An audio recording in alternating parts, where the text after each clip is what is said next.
So let's talk about understanding diversity in the workplace, which is chapter one in our discussion. When you look at this workplace diversity discussion and topic, and how the marketplace comes into play to help formulate our diversity planning, it means we'll cover understanding some of the principles around diversity, the current state of diversity, as well as how diversity in the marketplace intertwine, and then why we take a look at diversity planning and plans as a way to be able to learn and really venture down this particular path on this topic.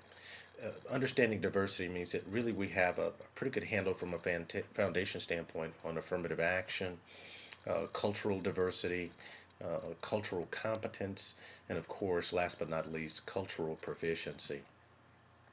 So let's look at these four principles that we just outlined and look for them to build or help us build this diversity strategy in our business planning process.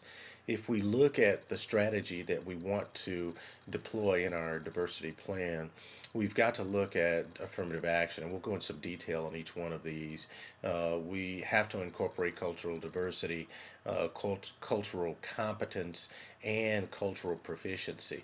And by doing so, making sure that all these elements are at least somewhat touched upon in our diversity planning, that helps us make sure that our diversity programs, which is the tactical aspect of what we will deploy, are really solid.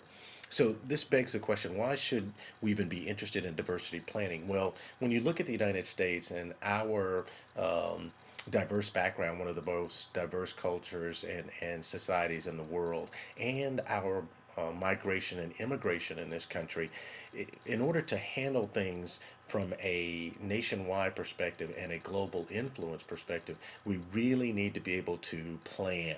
And that's why we use planning as a key way to be able to tackle this particular topic. AA, or affirmative action as we call it, really dates back to the civil rights when courts, legislature, the executive branches of government all came together to take an active role in helping shape how affirmative action would look. And of course, public debate was a foundation piece for us in the civil rights movement back in the 50s and 60s in this country. So you can look at it historically as kind of the proving ground to help lay down this foundation for diversity. Cultural diversity, or CD, is actually a continuation of affirmative action. And so what we're looking at is the discussion into the protection of human rights and why education is so important, so that we understand our individual rights, but we don't infringe those upon others and their human rights. So cultural diversity is that next step in the equation, and probably where a lot of us are today in the workplace. Keep in mind, even though we are primarily hitting the topic of diversity pretty hard right now, we really want to get into diversity and give it equal playing time with the workplace, because this is managing diversity in the workplace.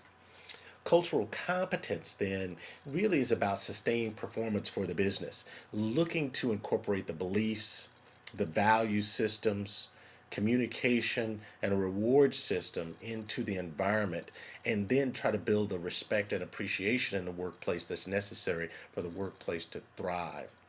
And last but not least, cultural proficiency, or CP as we call it, really is a function of understanding knowledge, skills, attitudes, and beliefs, and creating a value from a diversity standpoint. It gets us to look almost futuristically, but a look ahead at managing to similarities and not discussing or being engaged or entangled in the differences that we have, which are so easy to bring up when we talk about culture. And there's an adaptation to change that's necessary because the change is constant. And then we are looking to really institutionalize cultural competence. There's a segment of this that gets us to find ways to compete for the best talent under the best circumstances to ultimately get the best results in the workplace and get people motivated in the business. So here are a few definitions that I think might be beneficial for you. Look at affirmative action. as a policy and a way to redress or even address past discrimination. Look at cultural diversity as the social, religious, intellectual manifestations that really help characterize an entire society. Diversity itself is a state or quality of having variety. Cultural competence is that sustained cultural diversity performance for a business in an environment of respect and appreciation. And then last but not least, cultural proficiency, having a command of the art that's effective and long term. Now, that leads us into the second part of our discussion for part one of this course on diversity, and that's in the current state of diversity. And what I've done is I've built a differentiation model for you that really kind of gets you to look at age discrimination, gender, ethnicity, disability, and sexual orientation discrimination. Those will be five key areas that we'll kind of highlight. There are many, many, many others, but I've just chosen these to kind of give an outline of how things can be debated to some degree. And I've given you four companies: Blue Way, Blue Crew, Blue Suede Shoes, and of course the Blues. And you can look at how they are diverse, are they made up from a diversity standpoint. Take, for example, Blue Way. It has 100 employees, 50 of which are over 55 years of age. Gender perspective, almost an even split, a slight nod to males. Ethnicity, about 48%. Disability, 5% of the population. And then sexual orientation, about 15%. Now, if you looked at Blue Way as a standalone organization, you might say, wow, relatively diverse. But when you compare them to other organizations like Blue Suede Shoes or the Blues, you can see that they may or may not be as diverse as you think they are.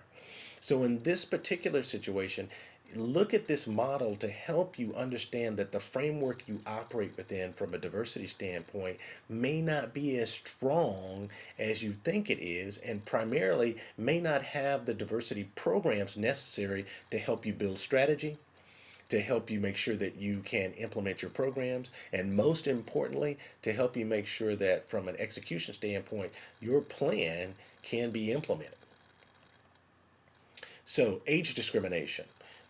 We give a discrimination point and a rebuttal point. And I'll just give you a couple of examples or an example or two on each one of these. The position areas that we look at are in skills, knowledge, experience, and relationships. So let's look at, for example, experience.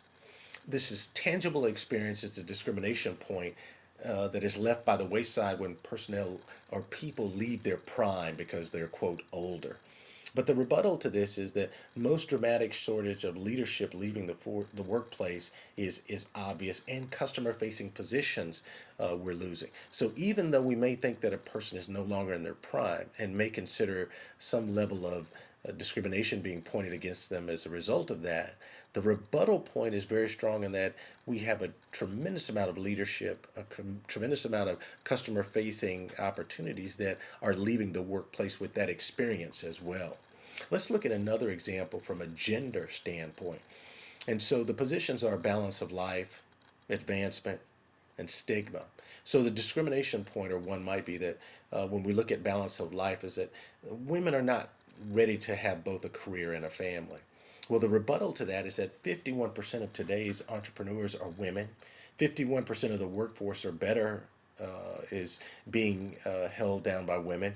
And 83% of the decisions made in the household or influenced in the household are done so by women. So you can see that the rebuttal is extremely strong in regard to this, and something that we need to take a look at when we start asking ourselves the question, should I hire a man or a woman? Maybe we should hire the best person based upon the qualifications and what they bring to the table.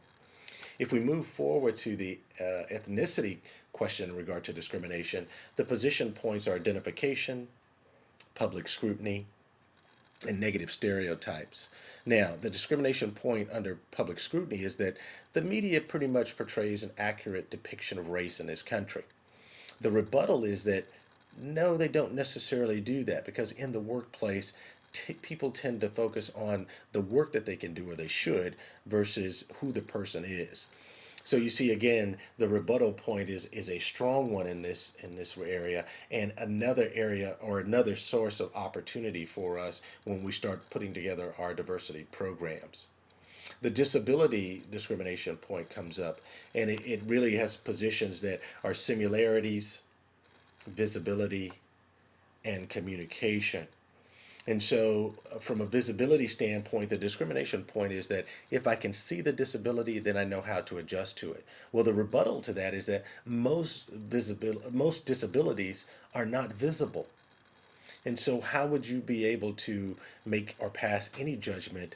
Not that you should, but the rebuttal point here is extremely strong as it relates to people with disabilities. And I think it is important note here to note that they are people first that happen to have disabilities. They are not disabled people.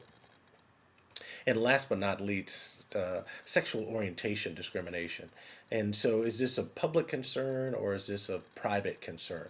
So, the position points are protection, benefits, and an outreach strategy. So, from a benefit standpoint, the discrimination point here is that most non LGBTQs do not believe that LGBTQs should have benefits for their partners. When in essence, some of the research has shown from a rebuttal point standpoint that over 90% of Americans believe if you have a family, you work to support them, and you do the things that you're supposed to do from a social standpoint in this capitalistic society, you deserve and their family deserves those particular benefits. So this ends part one of our discussion, and we'll pick up with part two of chapter one in the second segment.